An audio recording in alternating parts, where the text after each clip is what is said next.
හපංකම් මොකක්ද?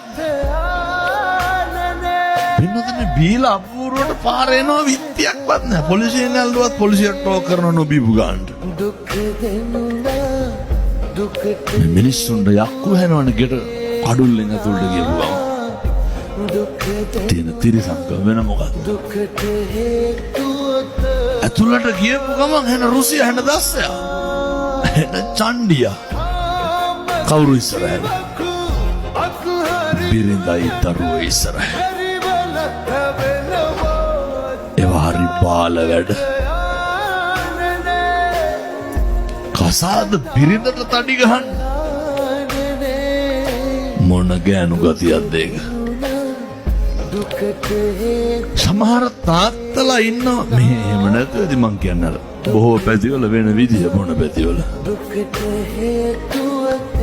ආපුහා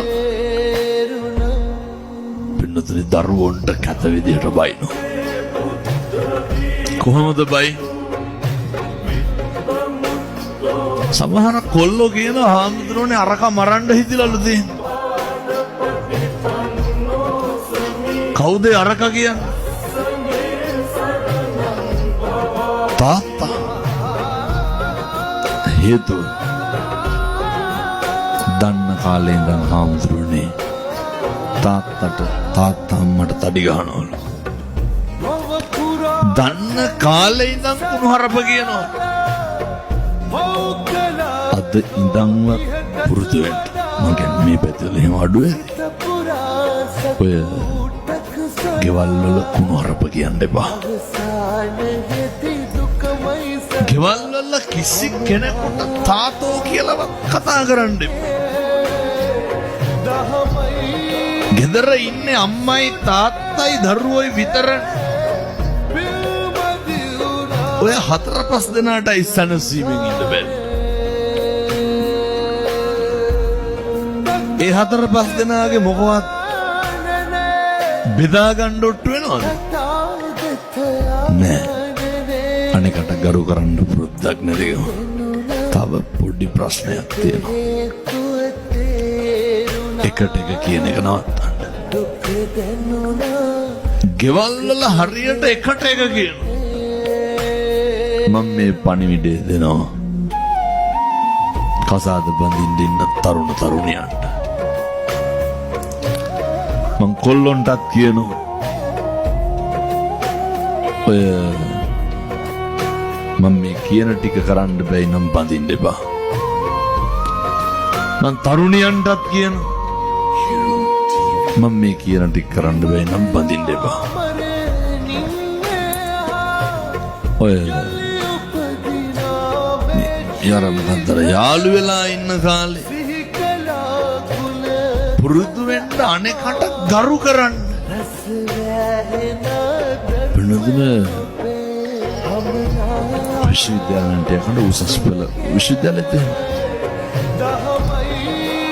තුම විදිහට යාළු වෙලා ඉන්න කපල් කොල්ලෝ කෙල්ලෝ කුණුහරුපෙන් බැන ගන්න. මෙතන බැඳලත් මරණට පින්නතුනි බැඳොත් එහෙම. තුම විදිහට මම හැම කෙනෙක්ගෙන් අහන්න. ඔය ජීවිතේ වැඩිපුරම සැක කරේ අපිවද අනුන්වද?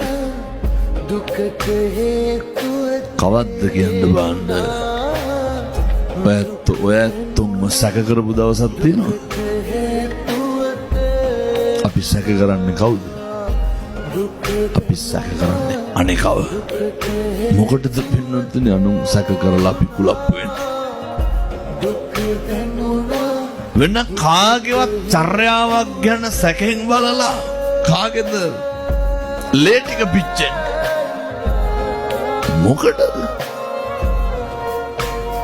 ඒ නිසා ජීවිතේ අනේකට ගරු කරන්න බැරි නම් කසාද බඳින්න එපා.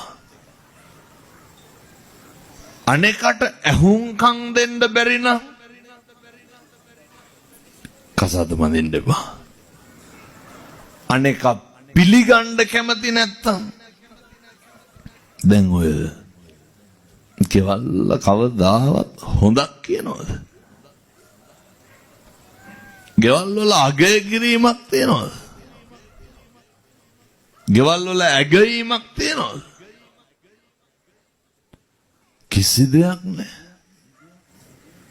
මම බොහොම කරුණාවෙන් දේශනා කරන්නේ මේ පින්නතුන්ට. කාලෙකින් හම්බෙච්ච මනුෂ්‍යාත්ම භාවය තුල වචනකින්වත් පවුනම් කරන්න එපා.